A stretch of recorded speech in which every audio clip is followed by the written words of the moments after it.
Okay, welcome back to a new deep dive. Good to be here. So, based on the sources you've sent our way, we're taking a look at something that gets quite detailed. hmm The specific ways you'd go about purifying non-compliant income that can, pop up even when you're invested in stocks designed to be Sharia compliant. That's right. It's a common situation, actually. You might hold stocks that have passed the initial screening, the main business is fine, but because of, well, how big companies work. Yeah, operational realities. Exactly. A small portion of their overall income could still come from activities that aren't compliant. And the material you've provided, it really delves into this challenge and presents various documented approaches for handling it. So our mission here is to unpack these different methodologies. We want to understand, okay, what income actually requires purification? Right. When is that purification typically due according to these standards? And crucially, how the actual calculations are done, using only the formulas and details laid out in your sources. Sticking strictly to the material. Yep. It's kind of a deep dive into the practical math of ethical finance, you could say. Let's get into it. Okay. So, at the heart of this is the concept of purification, known in Arabic as tathir. Kathir, okay. It's fundamentally the process of separating and removing income generated from activities that run counter to Sharia principles. Even if the company's main business is compliant, right? If any part of its earnings comes from forbidden areas, that specific slice needs to be purified. Precisely. And the sources are quite specific about what counts as non-compliant income here, aren't they? They are, yeah. The sources point clearly to income from forbidden activities, and they specifically call out interest shike. That's a big one. Okay, interesting. They also include income derived from prohibited transactions or services, referred to as seinfustiche income, Okay. and also earnings from selling prohibited goods, or AWETCA. So, if the company whose stock you own earns money from interest, or these prohibited sales or services, according to these sources, that portion of its income needs purification before, it can be considered fully compliant for you, the investor. Exactly. It's all about ensuring the investor doesn't actually benefit from those specific non-compliant revenue streams within an otherwise compliant investment. Okay. Now, this is where it gets particularly interesting based on your sources. They don't just offer one single, universal method for doing this purification. No, no, no. They lay out several distinct methodologies, often linked to specific standards or indices. That's a really key takeaway from the material provided. Different standards bodies, different indices. They approach the calculation and the timing of tather in different ways. And the sources give us insight into 5 such approaches. Yes, 5 distinct ones are detailed. Right. They mention methodologies tied to Sharia Standard No. 21, specifically for stocks and bonds. Then another one, also under Sharia Standard 21, but presented as an Islamic bank standard. Right, a specific application there. Then a method linked to Sharia Standard No. 1, which covers issuance, ownership, and trading. Yep. And then we get into the index-specific methods. One related to the S&P Sharia Index, Okay. and one for the FTSE Sharia Index. Oh. So yeah, 5 different frameworks to navigate. And as you noted, they really differ in the triggers for purification, like when you do it and the actual calculation mechanics, how you arrive at the number. Okay, let's unpack these one by one then. Yeah. What does the source material tell us about the first method, the one related to Sharia Standard 21 for stocks and bonds? Okay, so this methodology, according to the sources, seems pretty broadly applicable. Purification might be triggered upon receiving income like dividends, Okay. or when selling the stock, or possibly at the end of a financial reporting period, so multiple potential triggers. And the income requiring purification under this method, still the same categories? Yes, the sources state it's income from those non-compliant activities we mentioned, interest is key, and also income from prohibited transactions, services, or goods. Right. How does the calculation work here? What's the formula? So the sources provide a specific formula for the purification amount per share. It's quite direct. You take the combined income from non-compliant activities and prohibited transactions, that total figure, and you divide that sum by the company's total number of outstanding shares. Okay, so that gives you the per share burden, the non-compliant income attributable to each share, Exactly. and then your total obligation as an investor. Your total purification amount is simply that purification amount per share multiplied by the number of shares you own. Pretty straightforward multiplication. Okay, and the timing again. The sources mentioned the end of the financial period, but also selling or receiving dividends as triggers. It seems quite flexible. Yes, the sources indicate the obligation is technically due at the end of the financial period, but it's also triggered, practically speaking, upon receiving dividends or selling the stock. So whenever one of those events happens, you might need to calculate? That seems to be the implication. They even provide examples linking calculation dates to company financial periods, like specific quarter ends, December 31st, March 31st, and so on, Right. or specific dividend payment dates. The source also includes an interesting example for a stock sale, Yeah. where the calculation considers the gain or loss relative to the purchase price. So if you bought at 120 and sold at 100, the purification applies differently than if you sold at 150. It seems to relate the purification to the income generated, or lack thereof, during your holding period. That's interesting. It adjusts based on the sale price outcome. Okay, let's look at the next one. Methodology 2, also tied to Sharia Standard 21, but described as an Islamic bank standard. What's the specific focus here, according to the sources? This particular method, as presented in your sources, seems very specifically focused on purification required when you sell the stock. So the trigger is the act of selling itself. That's the main event. Exactly, that's the trigger highlighted. And the income types are similar. Income from prohibited sales or services, including interest, and income from prohibited transactions. The usual suspects. Okay. How is the calculation done for this sales-triggered method? Is it the same per-share formula as method 1 we just discussed? The purification amount per share calculation is actually the same formula.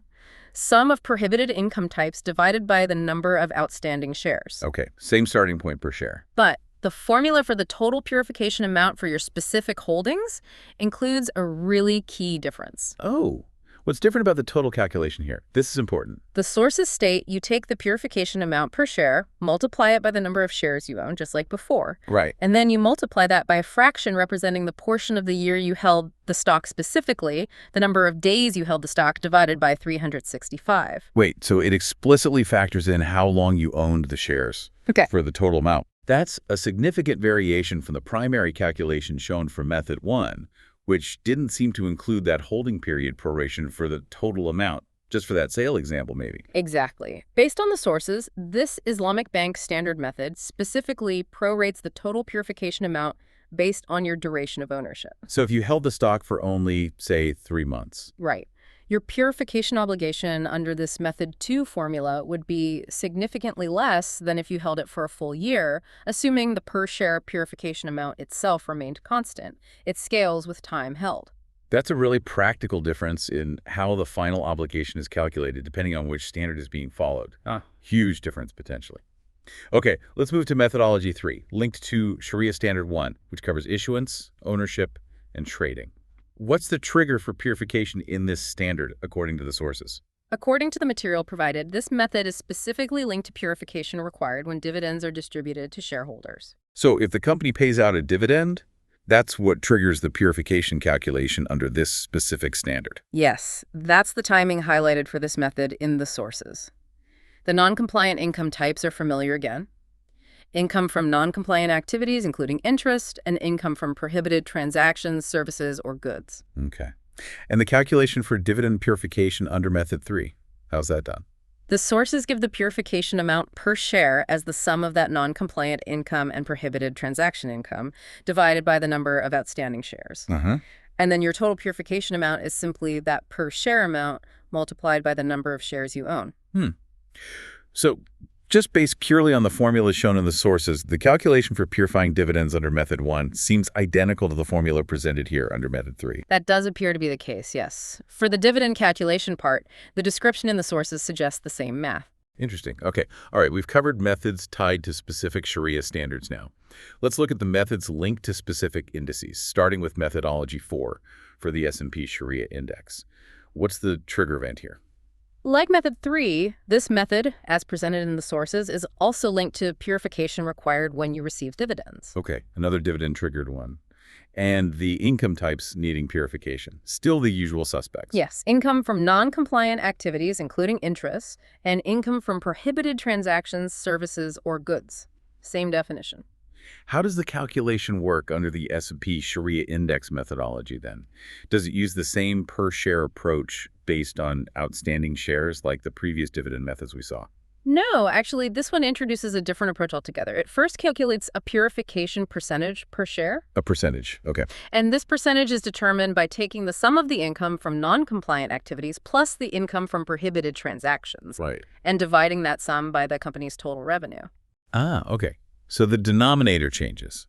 The basis isn't the number of outstanding shares anymore, but the company's overall total revenue structure. Exactly. It aims to give you the proportion of the company's total revenue that comes from these non-compliant sources. Makes sense. Then, to find the purification amount per share that you, the investor, need to purify from your dividend, you multiply that calculated purification percentage per share by the actual dividend amount per share you received. Got it. So it's a percentage of the company's problematic revenue, and you apply that percentage to the dividend you receive per share, Correct. and your total purification amount then. Your total purification amount is that calculated percentage multiplied by the dividend amount per share, multiplied by the total number of shares you own. So this S&P method really ties the purification amount directly to the company's revenue mix and the size of the dividend you actually received, rather than just the company's non-compliant income relative to its share count. Yes, it's a fundamentally different calculation logic. And it's due when you receive the dividend, okay? Yeah. Correct. It's a distinct calculation approach linked to that index. Finally, let's look at methodology 5, linked to the FTSE Sharia Index. The sources suggest this one is simpler. It certainly does appear simpler based on the material, yeah. This method is also for purifying income when dividends are received. Okay, dividend trigger again. What income requires purification here? Does it specify? Well, while it's implied to be the same type of non-compliant income we've been discussing, the source presents a calculation that kind of bypasses the need for detailed company income breakdowns from the investor's side. How so? What's the shortcut? For dividends, under this specific index methodology, the purification percentage per share is simply a fixed 5%. Wow, just a flat 5%, regardless of whether the company actually reported, say, 1% or maybe 10% of its revenue from non-compliant sources. That's what the source indicates for the specific FTSE methodology as presented, a blanket 5%. Okay. So the purification amount per share is therefore simply 5% of the dividend amount per share you received. Very easy calculation. And your total purification amount is that fixed 5% multiplied by the total dividend amount per share you received, multiplied by the number of shares you own. Wow. Okay, that is significantly more straightforward than the previous methods, which required knowing specific income figures or total revenue figures for the company. Absolutely. It really streamlines the process for the investor considerably. And like the S&P method, it's triggered specifically by receiving the dividend. Yes, the emphasis seems to be squarely on ease of application for the investor receiving a dividend from a stock included in this particular index. Okay, so pulling this all together, based just on these sources, we've seen some really interesting, quite significant variations in how purification is approached. Absolutely. The triggers themselves vary. You've got the end of the financial period, the specific act of selling the stock, or the simple receipt of dividends. When you need to act differs. And the calculation bases are quite different, too. We have methods based on a per-share amount, right, derived from the company's non-compliant income relative to its outstanding shares. Right. That's methods 1 and 3 for dividends, and method 2's starting point. Then the S&P method uses a percentage derived from non-compliant income relative to the company's total revenue and applies that percentage to your dividend. A completely different ratio. And then the FTSE method simplifies it even further with just a fixed 5% of the dividend itself. No company specifics needed in the calculation. Exactly. The way the non-compliant portion is attributed to your shares and your income stream, whether it's dividends or sale proceeds, implicitly differs substantially across these frameworks. And let's not forget the explicit inclusion of the holding period in Method 2, the Islamic Bank standard for sales calculations. Crucial point. That prorates the obligation based on how long you actually owned the stock, which isn't explicitly part of the total calculations shown for the other methods in the sources. Yeah, that difference in factoring in the ownership duration really highlights either a philosophical or maybe just a practical distinction between that particular standard and the others presented in the material. So what does all this mean for you, the listener, if you're trying to navigate the world of Sharia-compliant investing? Why does understanding these different methodologies actually matter? Well, if you hold Sharia-compliant stocks, or are considering them, knowing these methods is frankly vital for practical compliance. It's not enough to just buy a stock that passed a screen. Right, the initial check isn't the end of the story. No. You need to be able to correctly identify and then purify any non-compliant income it might generate during the time you hold it. And the sources make it crystal clear that you can't just assume one single calculation method applies everywhere. Absolutely not. The specific standard or the index your stock adheres to will likely dictate how you calculate and when you need to purify that income. Exactly. It takes the ethical principle of purification and translates it into a concrete financial calculation you might actually need to perform. Understanding these differences ensures you're meeting your purification obligations accurately based on the specific framework governing your investment. It really underscores the practical reality of applying these ethical guidelines in, complex, modern financial systems, and the need for real attention to detail based on the specific standards in play. Absolutely. It moves the concept from being purely theoretical to a tangible action item for the individual investor. It's about doing the work. So we've taken a really detailed look at the various ways, according strictly to your sources, that non-compliant income from Sharia-compliant stocks is identified and purified. We've seen quite a range, calculations tied to outstanding shares or total revenue or even fixed percentages, Yeah. and triggers ranging from period ends and sales to just simple dividend receipts. The specifics truly vary depending on the standard or index being referenced in the sources. What's fascinating here, I think, is how these different bodies and standards have interpreted and implemented the same core principle of purification into these quite distinct actionable formulas. It does show a diversity of practice in applying the principle, and that raises an important question, doesn't it? It does. So here's a thought for you to consider. Given these diverse methods we've just unpacked, some relying on detailed company financials, and maybe even your holding period, others using much simpler fixed percentages of the dividend, how might this lack of a single universal approach affect investor behavior? Does it impact the perceived ease or maybe the difficulty of investing in Sharia-compliant options? And could it potentially influence which indices or screening bodies investors might prefer or maybe even avoid, depending on the complexity involved? Something to think about.